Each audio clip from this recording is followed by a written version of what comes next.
صلى عليك الرحمن. السلام علیکم. پیر مہر علی شاہ گولڑا شریف والے. بر صغیر پاک و ہند میں اسلام کی ترویج و ترقی میں بزرگان دین کا کردار بڑا اہم ہے. ان صوفیہ کرام نے فروغ اسلام کے عظیم ترین فریضے کو جہاد سمجھ کر ادا کیا اور خود کو محض دین کے لیے وقف کیے رکھا. بر صغیر میں تبلیغ اسلام کا یہ سلسلہ حضرت داتا گنج بخش علی حجویری رحمۃ اللہ علیہ، خواجہ معین الدین چشتی اجمیری رحمۃ اللہ علیہ، حضرت خواجہ بختیار کاکی رحمۃ اللہ علیہ، حضرت بابا فرید الدین مسعود گنج شکر رحمۃ اللہ علیہ، حضرت علاء الدین احمد صابر کلیری رحمۃ اللہ علیہ، حضرت نظام الدین اولیاء رحمۃ اللہ علیہ، ان جیسے اکابر بزرگان دین سے شروع ہوا اور درجہ بدرجہ چلتا ہوا آج تک جاری و ساری ہے. اسلام کی حقانیت کی ترویج اور علم و عرفان کے خزانے بکھیرنے والے انہی شخصیات میں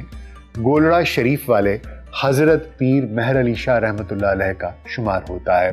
جنہیں قدرت نے تحفظ ختم نبوت اور فتنہ قادیانیت کی سرکوبی کے لیے خصوصی طور پر تیار کیا تھا. آج کی نشست میں ہم آپ کو اس عظیم نابغہ روزگار دینی بزرگ کا تعارف کرانے کے ساتھ ساتھ ان کی دینی خدمات کے بارے میں بھی آگاہ کریں گے. آپ رحمۃ اللہ علیہ ایسے عاشق رسول صلی اللہ علیہ وآلہ وسلم تھے کہ آپ کے نعتیہ کلام کے چند نمونے پیش کرتے ہوئے جو آج تک زباں زدے عام ہوئے. سبحان اللہ ما اجملا کا ما احسنا کا ما اکملا کا، کتھے مہر علی کتھے تیری ثنا، کتھے مہر علی کتھے تیری ثنا، گستاخ اکھیاں کتھے جا لڑیاں. محبوب دا میلہ اے، محبوب دا میلہ اے، محفل نو سجائے رکھنا او دے آن دا ویلا اے. رحمت دا مہینہ اے، رحمت دا مہینہ اے، لوکاں دیاں لکھ تھاراں ساڈی تھار مدینہ ہے. سید مہر علی شاہ 4 اپریل 1859 کو بمطابق 1 رمضان 1275 ہجری گولڑا شریف راولپنڈی میں معروف دینی پس منظر رکھنے والے جیلانی خاندان کے سید نظر دین شاہ کے گھر پیدا ہوئے، جبکہ آپ کی والدہ محترمہ کا نام معصومہ موصوفہ بنت پیر سید بہادر شاہ ہے. آپ کا سلسلہ نسب 25 واسطوں سے حضرت غوث العظم سید عبد القادر جیلانی رحمۃ اللہ علیہ اور 36 واسطوں سے سیدنا امام حسن علیہ السلام سے جا ملتا ہے. آپ کے جد امجد ساڈھورا امبالہ سے گولڑا میں مقیم ہوئے. آپ رحمۃ اللہ علیہ کو 4 سال کی عمر میں ہی قرآن کریم پڑھنے کے لیے خانقاہ کی درس اور فارسی اور اردو کے لیے مدرسے میں داخل کیا گیا. عمر اتنی کم تھی کہ خادم آپ کو اٹھا کر لے جاتا اور واپس لے کر آتا، جبکہ حافظہ اس کی یہ حالت تھی کہ قرآن مجید کا روزانہ سبق آپ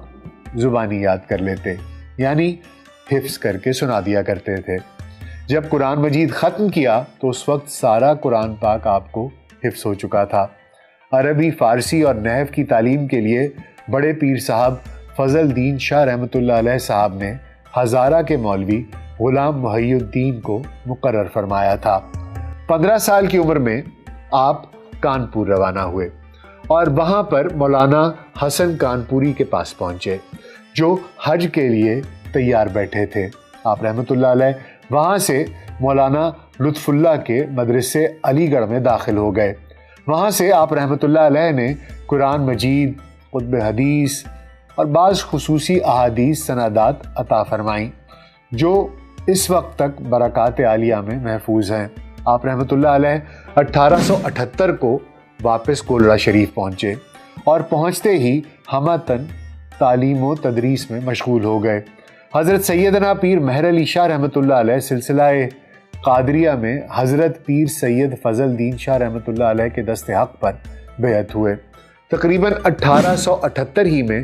آپ رحمۃ اللہ علیہ نے سیال شریف جو کہ سرگودے میں ہے ادھر حاضر ہو کر سلسلہ عالیہ چشتیہ نظامیہ حضرت خواجہ شمس الدین سیالوی کے دست حق پرست پر بیعت فرمائی، جنہوں نے اپنے وصال سے قبل آپ رحمۃ اللہ علیہ کو تمام اشغال و وظائف کے اجازت نامہ بیعت و ارشاد کا منصب عطا فرمایا تھا۔ پیر مہر علی شاہ گولڑوی رحمۃ اللہ علیہ نے 1890 عیسوی میں مستقل طور پر مدینہ طیبہ میں سکونت پذیر ہونے کا ارادہ کر لیا، لہٰذا اس غرض سے حج کا سفر کیا۔ مدینہ طیبہ میں حضور نبی کریم صلی اللہ علیہ وآلہ وسلم کی بارگاہ میں حاضری کے بعد بہت خوش ہوئے کہ اب ساری زندگی، باقی تمام بہاریں گنبد خضرا کی ٹھنڈی چھاؤں تلے گزر جائیں گی۔ اسی روز حضور نبی کریم صلی اللہ علیہ وآلہ وسلم آپ رحمۃ اللہ علیہ کے خواب میں تشریف لائے اور فرمایا، مہر علی، ہندوستان میں مرزا قادیانی میری احادیث کو تعویل کی قینچی سے ٹکڑے ٹکڑے کر رہا ہے اور تم خاموش بیٹھے ہو۔ واپس جاؤ اور اس فتنے کا سدباب کرو۔ اس سے ثابت ہوتا ہے کہ تحفظ ختم نبوت کے لیے کام کرنا ایک جہاد عظیم ہے۔ آپ رحمۃ اللہ علیہ اپنے آقا نبی کریم صلی اللہ علیہ وآلہ وسلم کے حکم پر فتنہ قادیانیت کی سرکوبی کے لیے واپس ہندوستان تشریف لے آئے اور مسلمانوں کو قادیانی فتنے کی شرانگیزیوں سے آگاہ کرنے کے لیے دن رات ایک کر دیا۔ قادیانیت کی تردید میں کئی کتابیں تحریر فرمائیں، جن میں قادیانی عقائد و عزائم کا منہ توڑ جواب دیا۔ آپ رحمۃ اللہ علیہ نے اپنی کتاب سیف چشتیائی میں ایک بہت ہی دلچسپ خواب کا تذکرہ کیا ہے، جسے وہ اپنی زبانی کچھ یوں سناتے ہیں کہ جب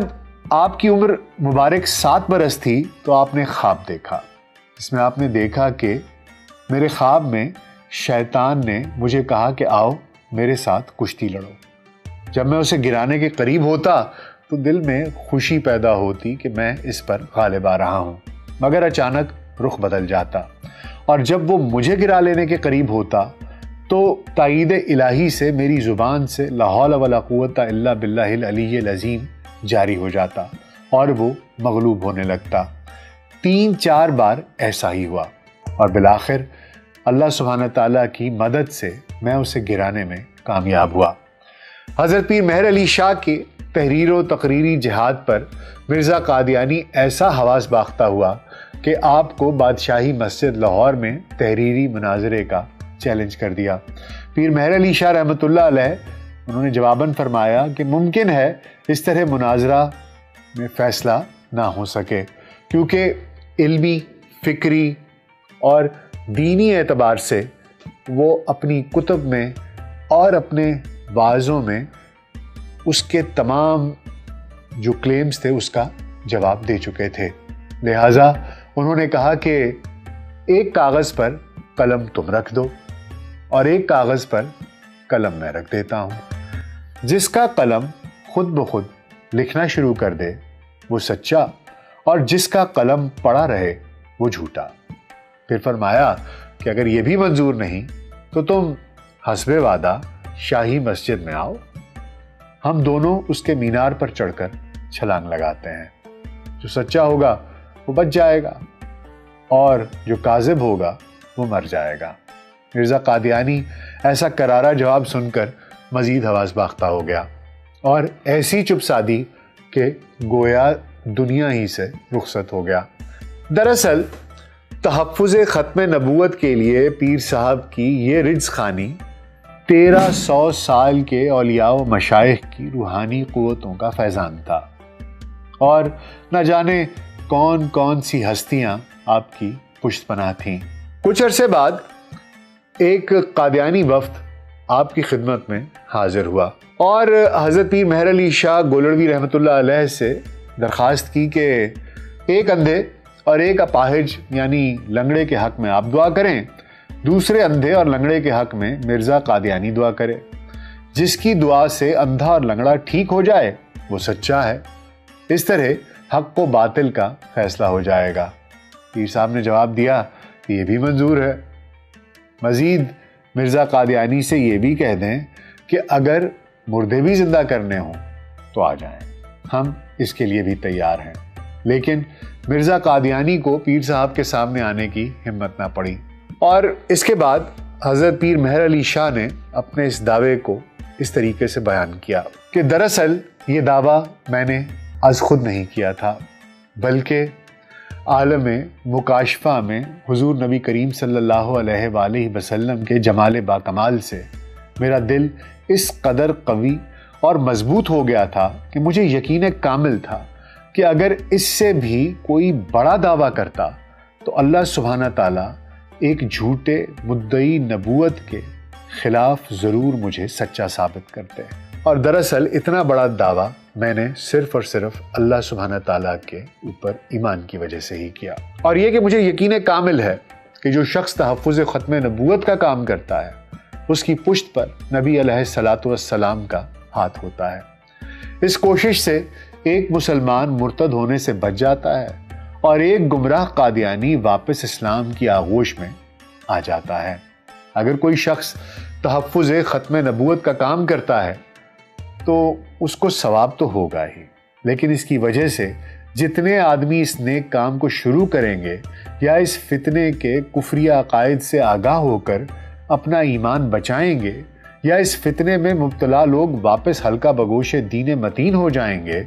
تو ان سب لوگوں کی نیکیوں میں اس شخص کا بھی مستقل حصہ ہوگا۔ قادیانی فتنے کا رد کرنے والی اپنی معروف تصنیف سیف چشتیائی کے علاوہ بھی آپ رحمۃ اللہ علیہ نے کئی کتب تحریر فرمائیں،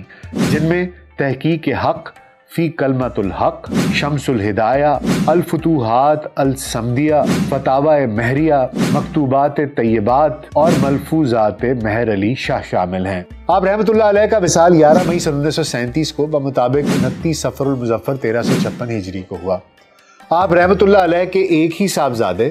پیر سید غلام معین الدین گیلانی تھے، جنہیں پیار سے بابو کہا جاتا تھا۔ بابو جی کے دو صاحبزادے پیر سید غلام معین الدین شاہ اور پیر سید عبدالحق شاہ کے نسب سے گولڑا شریف دربار سے پیر مہر علی شاہ کے دینی اور روحانی فیضان کا سلسلہ آج تک جاری ہے۔ آپ رحمۃ اللہ علیہ کا مزار گولڑا شریف میں ہے، آج بھی یہ مرکز انوار و تجلیات ہے، جہاں آپ رحمۃ اللہ علیہ کا عرس مبارک 25 تا 29 صفر المظفر منایا جاتا ہے، جس میں شریک ہو کر ہزاروں عقیدت مند دین اسلام کے فروغ اور قادیانی فتنے کے رد کے لیے اپنی زندگیاں وقف کر دینے والے اس مجاہد عظیم صوفی بزرگ کو گلہائے عقیدت پیش کر کے روحانی کیف اور فیض حاصل کرتے ہیں۔ اور آخر میں حضرت پیر مہر علی شاہ کا ایک نعتیہ کلام پیش خدمت ہے۔ اج سکھ متراں دی ودھیری ہے، اج سکھ متراں دی ودھیری ہے، کیویں دلڑی اداس گھنیری ہے، لوں لوں وچ شوق چنگیری ہے، اج نینا لائیاں کیوں چڑھیاں، مکھ چند بدر شاشانی ہے، متھے چمکے لاٹ نورانی ہے، کالی زلف تے اکھ مستانی ہے، مخمور اکھیاں ہن مد بھریاں، دو ابرو قوس مثال دسن، جتو نوک مجا دے تیر چھٹن، لباں سرخ اکھاں کے لال یمن، چٹے دند موتی دیاں ہن لڑیاں، اس صورت نو میں جان آکھاں، جانان کے جانے جہان آکھاں، سچ آکھاں تے رب دی شان آکھاں، جس شان تو شاناں سب بنیاں، اے صورت ہے بے صورت تھی، بے صورت ظاہر صورت تھی، بے رنگ دسے اس مورت تھی، وچ وحدت پھٹیاں جد کڑیاں، دسے صورت راہ بے صورت دا، توبہ راہ کی عین حقیقت دا، پر کم نہیں بے سوجت دا، کوئی ورلیاں موتی لہ تریاں، اہ صورت شالا پیش نظر، رہے وقت نزا تے روز حشر، وچ قبر تے پل تھی جد ہوسی گزر، سب کھوٹیاں تھی سن تد کھریاں، انہاں سکدیاں تے کرلاؤندیاں تے، لکھ واری صدقے جاؤندیاں تے، انہاں بردیاں مفت وکاؤندیاں تے، شالا آون وت بھی او کڑیاں، کتھے مہر علی کتھے تیری سنا، گستاخ اکھیاں کتھے جا اڑیاں۔